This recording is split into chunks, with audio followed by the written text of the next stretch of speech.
Ce régime a choisi l'injustice comme méthode, l'arbitraire comme politique, la peur comme stratégie.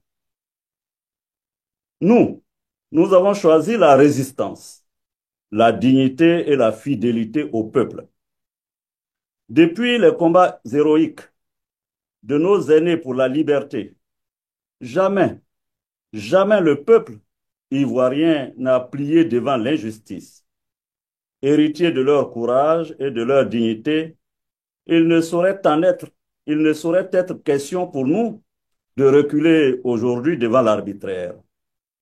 Oui, mesdames et messieurs, c'est une honte immense, une blessure profonde de constater que celui pour qui nous avons donné les plus belles années de notre vie, pour qu'il ne soit pas exclu du débat politique et des élections, est aujourd'hui le promoteur acharné de l'exclusion politique.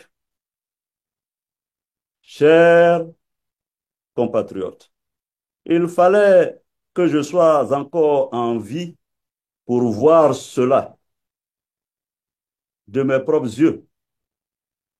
Car si j'étais tombé au front, comme tant d'autres qui ont sacrifié leur jeunesse, leur avenir, leur liberté pour la Côte d'Ivoire, je me serais assurément retourné dans ma tombe.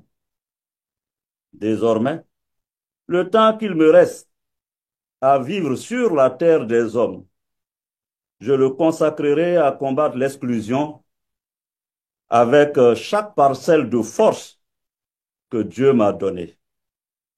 Peut-on construire la paix sur l'injustice? Peut-on bâtir la réconciliation sur l'exclusion?